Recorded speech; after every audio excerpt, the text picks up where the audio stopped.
How's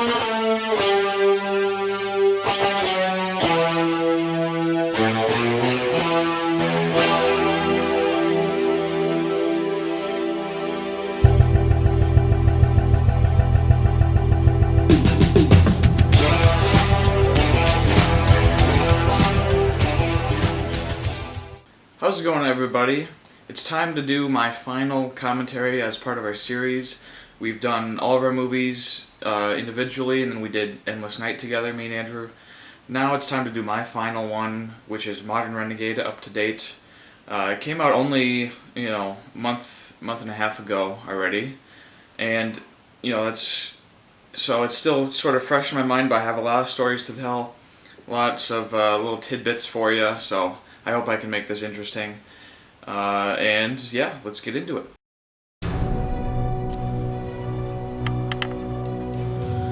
Alright, so the title of this movie, actually, it took me a long time to come up with an actual decent title for the film. I was trying to look for, a better word for traitor, and I came up with Renegade, but that's kind of associated with the Old West in my mind, so that's why I added in the modern. Plus, it makes it more unique because I think there's been movies before with just called Renegade.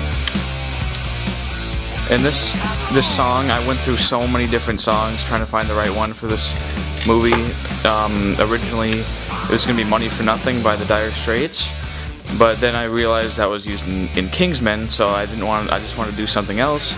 Then I was going to do Can't You Hear Me Knocking by the Rolling Stones. That could have been good too, but that also ended up being in Spider-Man Homecoming.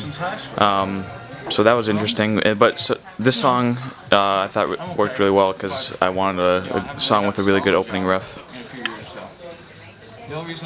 So this scene is filmed in a like a really popular restaurant where we live, and I just thought it had the right look to it for the scene, more of like a bar and grill type of place, and it really worked. We went on a day after school where we thought it'd be a lot more quiet, but it was actually very busy. So that was kind of uncomfortable. People were, walking by like, what the hell are these kids doing, filming and shooting dialogue. It was just, but we got the scene done, and I thought it worked really well. But you know what it does do? It pays. And I'm talking about stacks of cash.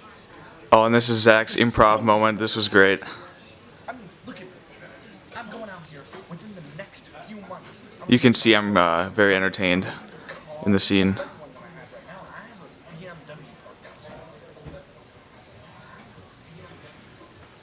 Right after he said that, we completely cracked up in laughter, so that's why there's a cut there. Okay, Darren, whatever. Just tell me. Okay. I work for Frank Perone. The gangster Frank Perone? Yes. Would you lower your voice? And after when I was editing this scene, I was really worried about the sound, because I don't have an external mic. I bought this camera assuming it would come with a plug-in for that, but it doesn't. So I'm stuck with the in-camera microphone, and I was really worried that this would just be picking up too much background noise to pick up the dialogue, but it worked out okay.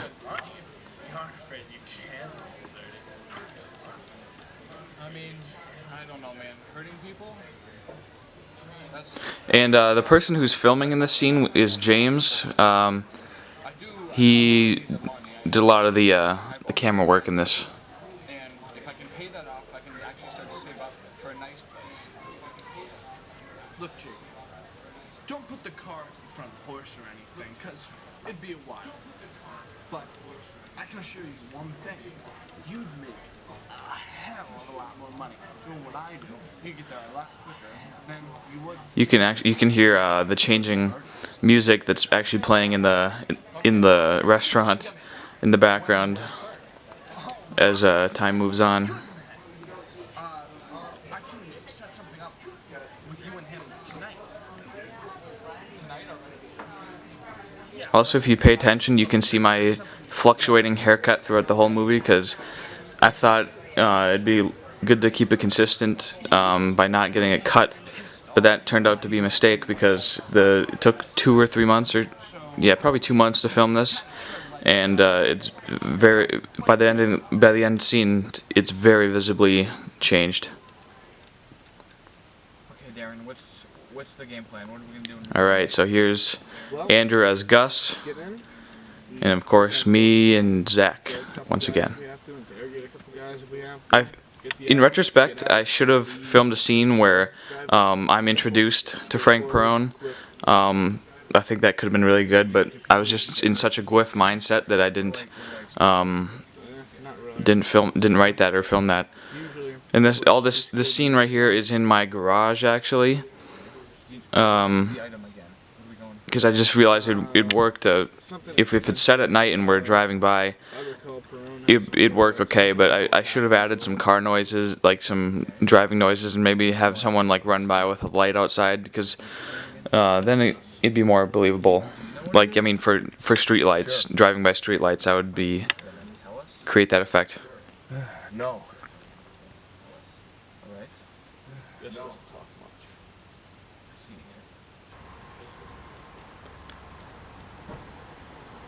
So now we're cutting between us in my garage and us getting out of the car at the actual hotel. So this is again my garage. We did not want to spend too much time at the actual hotel because people, we didn't want too many people seeing us in ski masks and fake guns, so that was kind of scary. We had to do that very quick. What room is it in again? 5B. And this is my house, actually. I was actually going to get a hotel room, but it turns out it's you can't find anything really cheaper than $100, and I was just like, for 2 hours I needed it. It just would have been just a waste of money. It's a shame though. I wish I could have had a real room.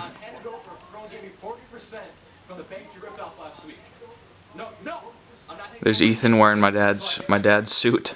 Mr. Perone does not negotiate.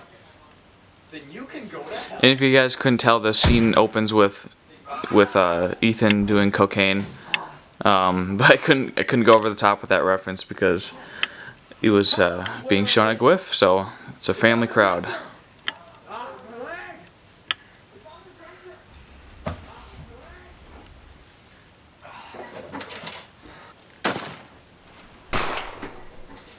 This scene was so difficult to edit. It was because there's so many different shots and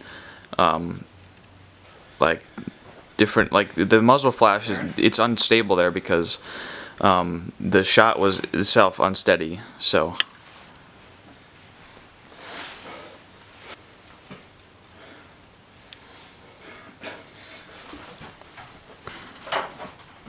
this is the first movie I've actually used muzzle flashes. In years past it would have been good to include those for realism, but they didn't work with the program I was using. So now the program that me and Andrew both use now allows for that. There's Andrew actually driving without a license.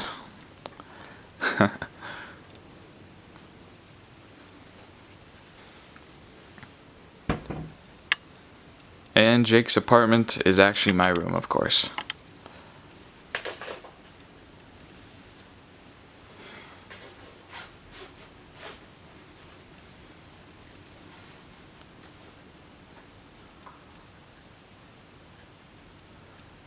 I forgot to keep the bag on top of the ring for consistency, so I hope that didn't confuse anyone, that what I got at the hotel room is this same thing. And to get this in focus was literally impossible. I think it's just the shininess of the ring. I could not get that in focus.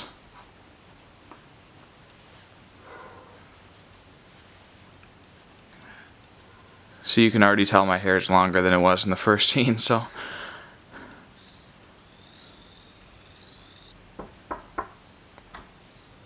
Frank? And I was actually gonna go and get a real quick video of a modern house in the Twin Cities, but didn't have time, and so I just plugged that in. It works. But the cricket noise you hear is a real recording that I took in my backyard. The ring is gone, sir. Jake Braddock took it. The new guy.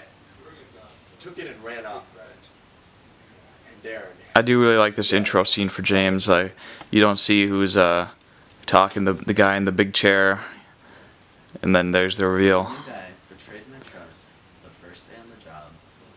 And I always liked the look of the shades in the background being drawn. Like it's a good look for crime movies. Like you always kind of see that, like in The Godfather and Matchstick Men. I'm just saying, you're acting a lot calmer than you usually would for something like this. I'm not worried about finding the kid. We'll have him in the blink of an eye. Every time a possible new recruit comes in to meet me, I have their car in place. We did not have much time to shoot this scene. We only had like 2 hours, so this monologue here is him reading the script. You bug my car too? Oh, don't be a child, Gus. Of course I did. I have to be careful with everyone. But make no mistake, I trust you. This actually took a lot of takes, maybe like 5. Appreciate that, Frank. Now, back to our current predicament. You're going to follow Jake Braddock until you have a chance to kill him. And after this line, this is where the GWIF scene of this ended. So this line right here from Andrew, it was not in the GWIF version. His name is Isaac Pilecki. He used to be a detective for the state police. I had to cut out this whole subplot of Isaac Pilecki in the GWIF version for time reasons. The plot still works without him, but I think it's greatly weakened. So it's a lot stronger with that character and those scenes with David as Richie King. Greatly improved the film, in my opinion. Now, go find Jake Braddock. He must pay for what he's done to me. I definitely wish I could have shown the movie in its full entirety. This is probably my favorite shot of the movie. I really like this. The transition. I took this song from Better Call Saul, actually. That's how I know it.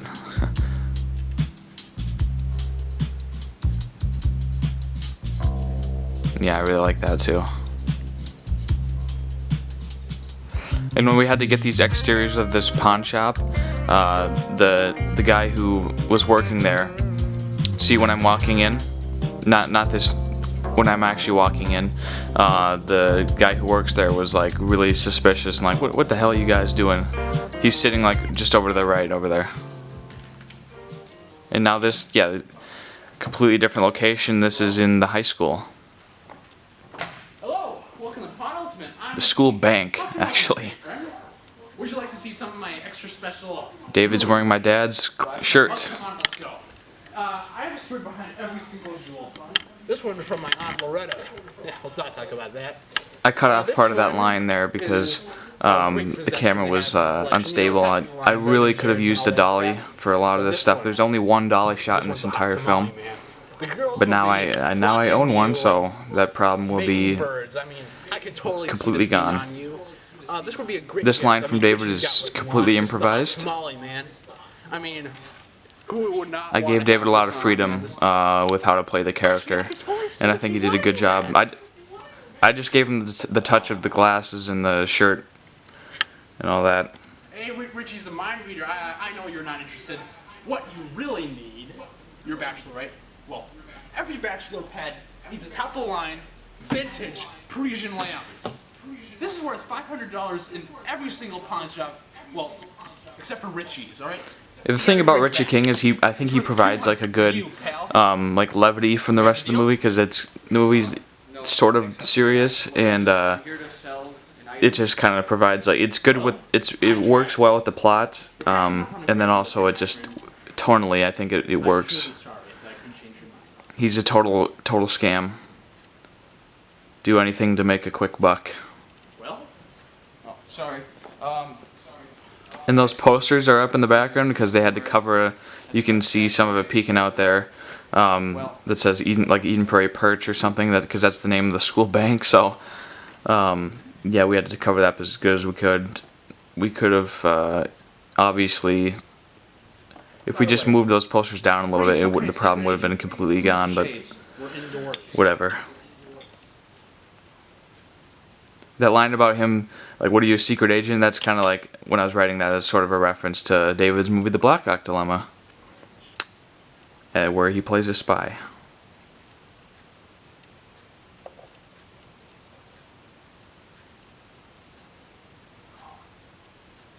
Very nice.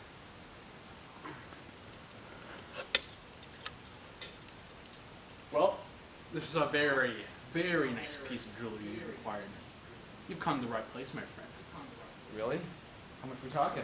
This whole scene, we shot at the school, like, on a Friday night, and it was just me and David. We didn't have anyone help us film, so it was just us for, like, 3 hours trying to, like, get all the angles right and I was under the impression this was worth get everything right. Like, so many of these scenes and shots of David, it took many, many takes. You should do your research before you come to a Well, he was trying to get a grasp on how he should deliver the line, so I don't blame him.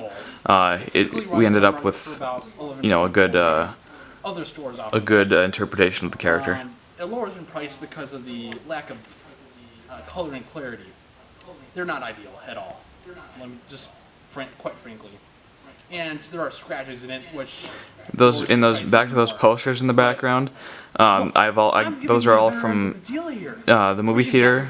I get those for free from working there, so yeah, it worked well to just throw those up to cover up the Perch logo. Don't look so down, kid. You're making some pretty good cabbage out of this. Now, will that be cash or credit? cash, I guess. All right.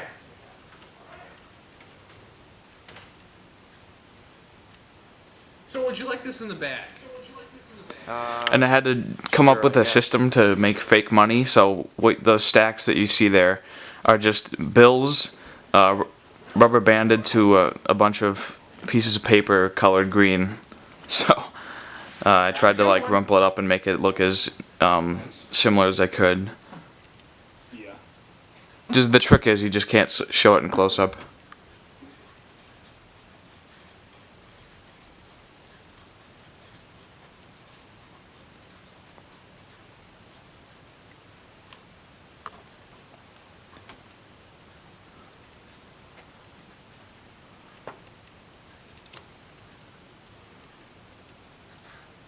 Sucker.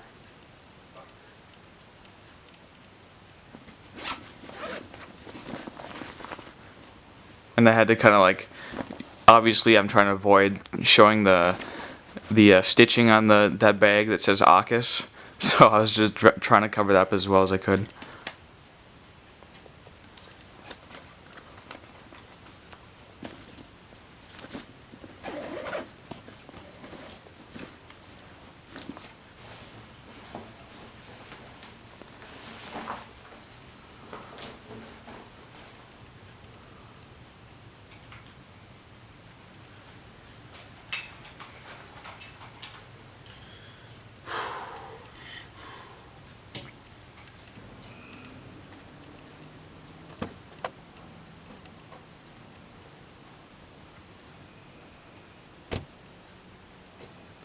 Like none of this stuff was in the GWIF version. All of this was filmed specifically for the YouTube cut. Oh, I love that. I love this shot. I told Chase to just turn the corner and just completely gun the car, and it turned out great.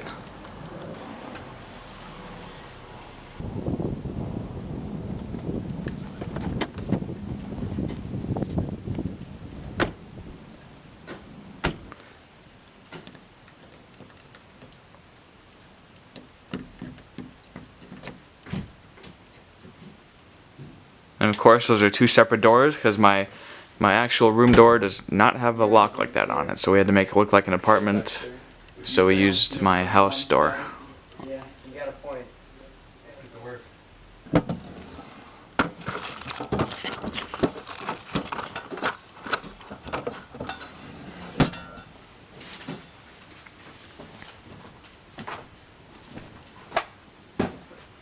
Looking back, that shot from within the drawer, I don't really know if that really fits with the movie. I don't know. I still think it's an okay shot, but I don't know. I don't think I should have put that in there. I like this shot though.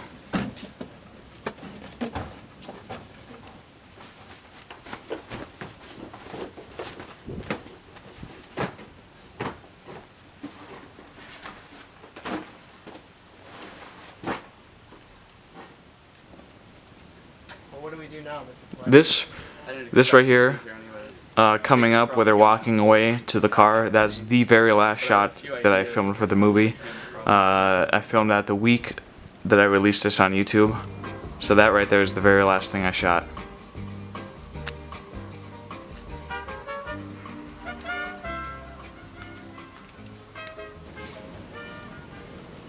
This is the one dolly shot in the entire movie right here. No, I'm just here to look at your selection. Absolutely. Is there anything that I can help you find? And we shot this scene on the day after school and on the very last week of the school year. So this was my very last chance to get the scene done. I had to get everyone scheduled up. I was very nervous that I wouldn't actually be able to finish the movie before school was over. Oh, that, yeah. Some nervous punk brought it in yesterday. A real beauty, though. Worth its time. Do you have any idea what this thing is from? All I'll say is that this thing really belongs in a museum. But here it is in my shop. Man's convinced the guy was practically worthless. Really? So do you mind if I have a better look at it? Only if you're looking to buy. I can't just let any average Joe come in here with their freaking dirty mitts all over my merchandise. Yeah, I'd say easily like Money first. the most difficult scenes in this movie to shoot were this and the junkyard scene at the end. Whoa! Hey, man, you don't want to kill me. I mean, And since this was after school, we had to like really be looking out the window of the perch to make sure no kids were walking by to see that. We could have gotten in huge trouble for having a fake gun just at school. Shut up. Fine, you can buy the ring. You can look at it. Fine. All right, are you gonna buy it or not? Yeah, I haven't decided yet. Hey, get your chump ass back here. You walk out the door with that ring, and the cops get a jingle from the old pal Richie.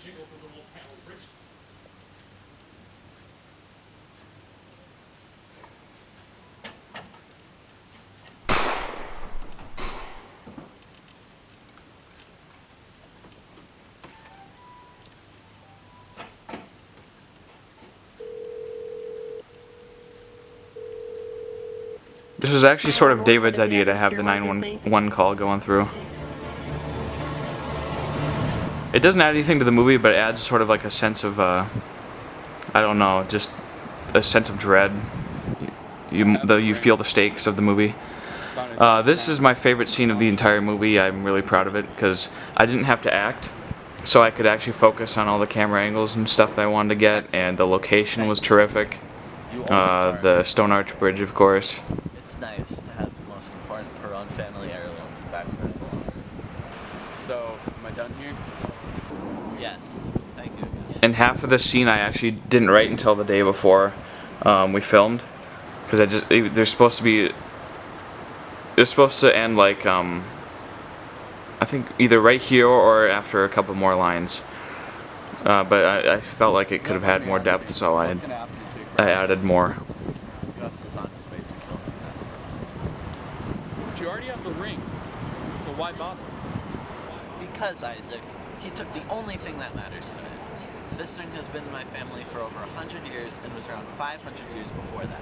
My great-great-grandfather went through hell to find it. It's priceless. I can't let someone like that walk free. It's sentimental.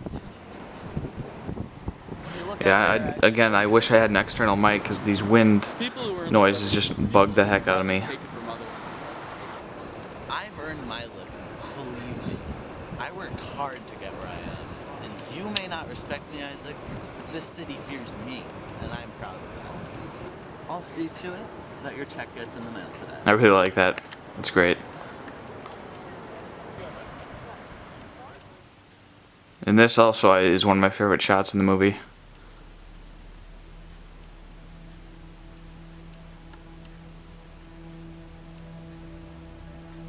When I was shooting this scene, this is actually only my second time driving on the highway. So I had my brother in the back seat and my dad in the passenger seat, so that's where those two different angles come from. Second time on the highway right there. And this song you hear is from Memento, actually. Has a really nice sound to it, so.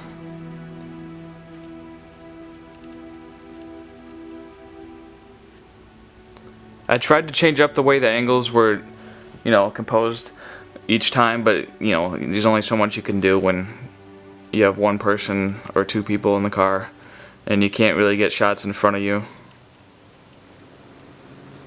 I've yet to figure out how to do that.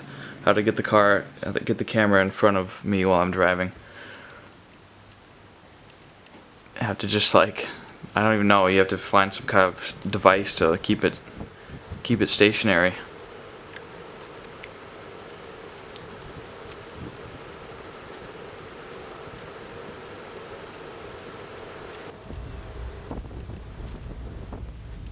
In Gwyff, this scene did not have any music in it, so it still works without music, I think, but I think it improves with this song, which is actually from Mission Impossible 2, of all places. It's from my favorite scene of that movie where Ethan Hunt and, I forget his name, but the villain of that movie, they have a fight on the beach. That's my favorite scene of Mission Impossible 2, and that song is great, so yeah, this scene was so great.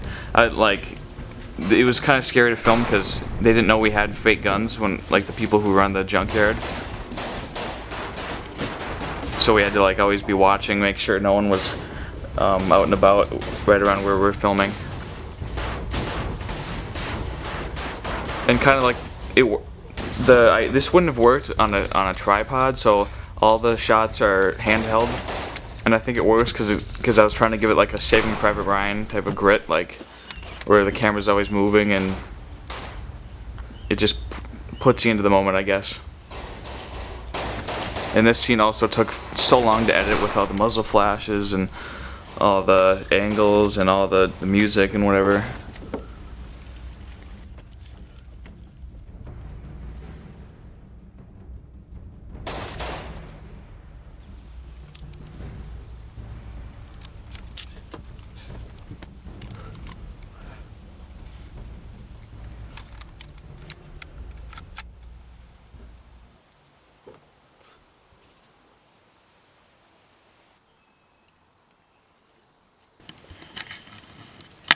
This right here we had to do so fast because the junkyard was literally closing in 5 minutes. Like we had to get there right after school and film because it closed at 5 o'clock.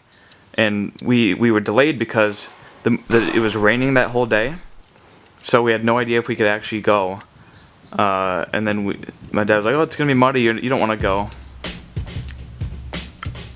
And we made it, but it was... right after we filmed this shot of me walking out from the distance, we had to literally grab the gear and book it out of there because they were closing.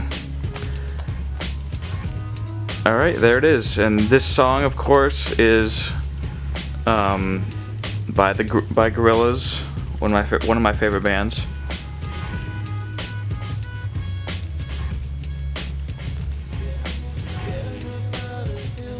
Yep, there it is, Modern Renegade. Thanks for watching the commentary.